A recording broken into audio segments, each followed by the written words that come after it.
Welcome back to the channel and welcome back to the Kawasaki 4010. I got to do a little bit of maintenance today and we got something special. But first, we've installed a lift kit. This is the 2-inch lift kit from Highlifter, and after doing it, it was hard at first. Once I figured it out, it was actually really easy doing the springs on the front struts. So all they do is send you the yellow spring, and then the little spacer up top, and then you reuse the factory strut. And what I found was actually once you take that off, you take off the other spring, and by doing that, I did compress the spring with a that's a bearing one. Anyway, with the Harbor Freight kit I had, and I compressed the other spring, took off the nut and all that, took it apart. But putting it back together, you can actually pull the shock fully extended, slip on the spring, the top hat, all that, put the nut on, and then you have to reset the shock because it's going to slowly suck in. At least these did. And then once you get the nut on, so you pull it out, you quickly take the nut back off and finish it by putting the washer and basically 2 washers on top, and then you can put the nut back on. You're good. You don't need to compress the spring. You can actually just push it with your body weight. You can push that top hat and compress the spring if you have the shock fully extended, and get the nut on without any other tools or any other messing around. With that said, the first time was a little hard, so I was trying to compress it and that was a pain. The rear, as you can see, the shocks are missing, and we put on the brackets. The problem with the shock is that they want you to put this, basically all they do is send you this spacer, and the shock isn't long enough to accommodate even just the shackles before the spacer and the spring, and that one you will have to compress. So for now, I'm going to try to find a longer shock and then do it that way. But for now, I'm just going to destroy that shock, putting it on. So I've just eliminated it for the time being. But to the exciting part is the wheels and tires. These are Sedona ripsaws in 26-inch. They are 26, 11, 12s. The factory wheels are 10s. The largest tire you can get on a 10 is a 25-inch tire. So we opted to go with these ITP steel D windows, and they look actually really impressive in person. They look much better than I thought they would, and I think we're pretty slick running them on this. But that gives us the option if we want bigger tires in the future, or what have you, different tread, that this basically lets us buy any tire on the market, because 12 inches is a much more universal size than 10. And we'll get some measurements going pretty soon when we throw these on to see what they actually measure height-wise. So you guys don't get cheated, or if you know they're going to run small, you can get a bigger size knowing that they'll still fit. But we'll get on into that in a second. I will say, before the lift kit, I measured from the floor of the cab to the ground, and we were at 15.5. And then after the lift kit, I was at 18 inches. So that puts us at a 2.5-inch gain. Now that is perfectly fresh before beaten, and but either way, I was still pretty happy with that for the 2-inch kit, to gain that much. And it was night and day on the trail. We didn't bond on anything this past week or so running it, and it was game changing. But for now, we'll jack her up and swap these other tires on and get some measurements for you guys. So this is the factory Duro 23-inch tire, and this is the Sedona ripsaw, and we're going to see what the actual heights are. So from the floor to best judgment is pretty much spot on 23. That's actually kind of impressive. Well, to me, it's actually a little more. You're a little higher. We're at like 23 1/4. So they're supposed to be 23s, and these we're running at a strong 26 and a half almost. So that's pretty good with air. We'll see what they are once you put weight on them, but definitely a considerable size difference, and should be pretty good. They're very aggressive. Looking online, you wouldn't think that the tread is as aggressive as they are, and it even said online they're like inch to inch and a quarter deep or whatnot, the lugs, and I guess hearing that an inch, it doesn't seem very big, but looking at these tires are monsters. And I went with the ripsaws because they're kind of a similar tread pattern, and these actually worked much better than you'd think they would, and so much better than I thought they would. In mud and snow and in a lot of water, they just tread, and they did pretty good. And I will say, I bought these everything on eBay, the wheels, tires, and I didn't buy lug nuts, but they sent me these, and these are Sedona lug nuts. Same deal as the factory ones. These are literally just regular flange nuts. There's a flat backside, not an acorn. Same thing here. That's what works best.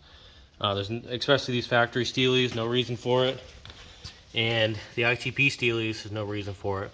Only difference is I wish they were black, but you know, what are you gonna do? Already incredible looking compared to the back.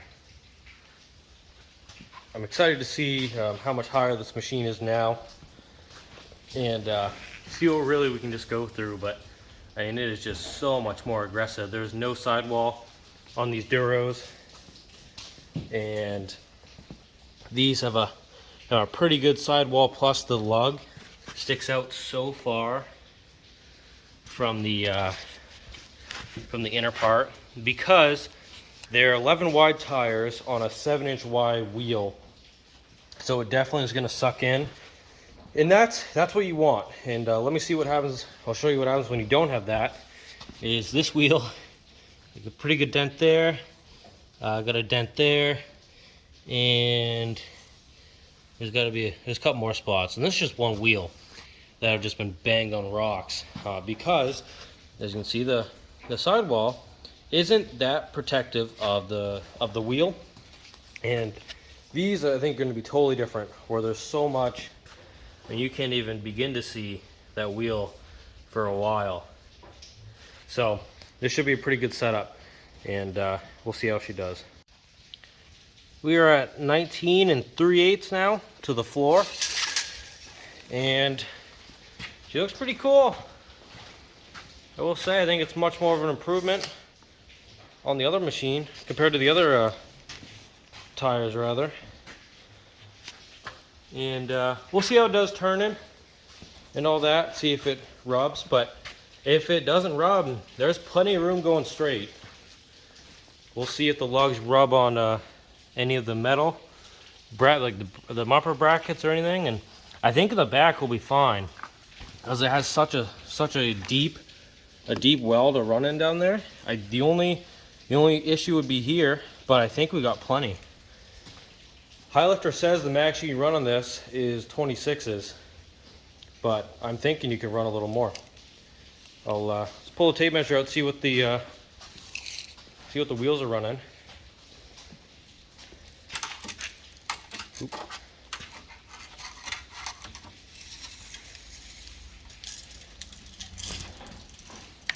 So, trying to get as straight and as true as I can. We're at about 25 and a half, I'd say.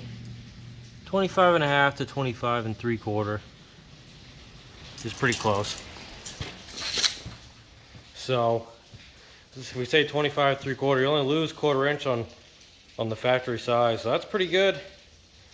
I definitely say, as of right now, this thing probably could fit 27s, especially if they shrink down to 26 3/4. But we'll do a turn test, see what it looks like. Okay, we'll do a turn test, see if it hits anything. So, cranking all the way to the left. We are getting close. Yep. You max? No, you say go keep her. Yeah. So you are pretty close. I mean, I can fit a finger, but it's rubbing both sides. So they're probably right that direction. You know, only have 26s.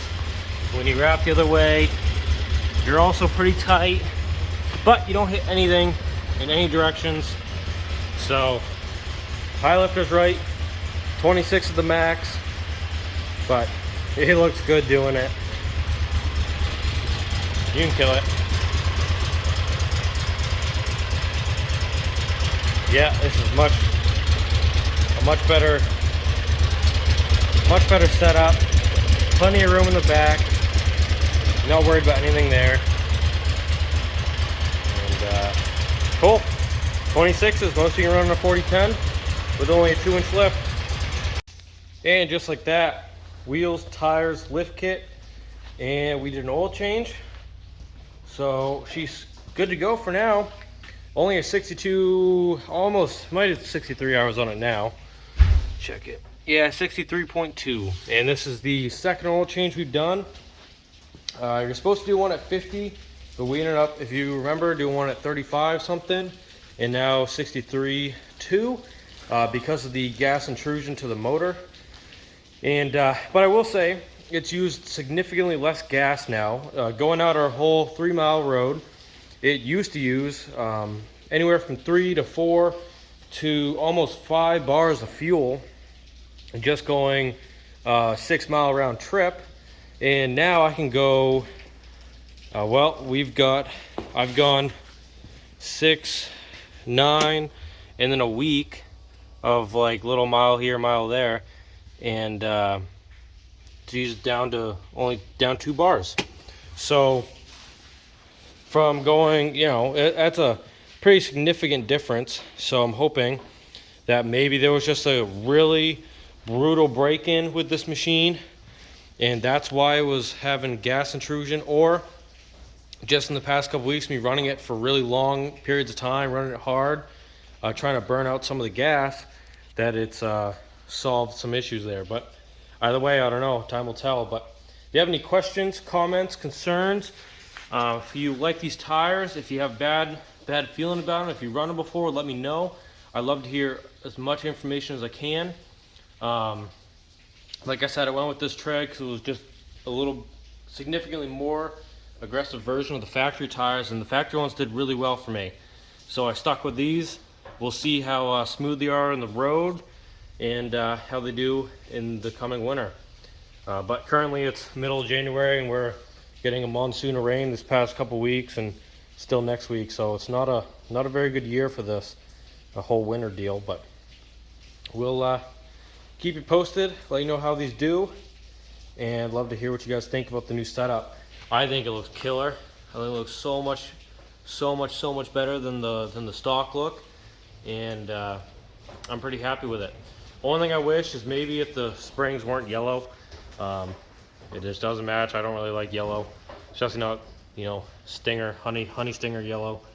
And I like to see something a little different, but we can always paint them in the future. But it's really not a big deal. I just wish they had some options. And I wish Highlifter had like a tier system with their lift kit. I'll give you guys a more detailed review on it later, how it does long term. But I wish they had more than just this basic kit. I wish they had like a full strut setup for people who don't want to mess with it, or people who don't know how to mess with it. And maybe an upgraded shock in the back, a longer shock, and instead of throwing the spacer on it, or you know, just this, it just doesn't work. The shock is not long enough for a lift kit at all. So we got to find out a solution there. I wish they had tier setups and packages for their lift kits, but they don't. And being a machine that isn't popular for people to lift, there's not really any other options out there. So, but we'll let you know. I'll find a solution. And but till then, thanks for watching, and have a great rest of your day.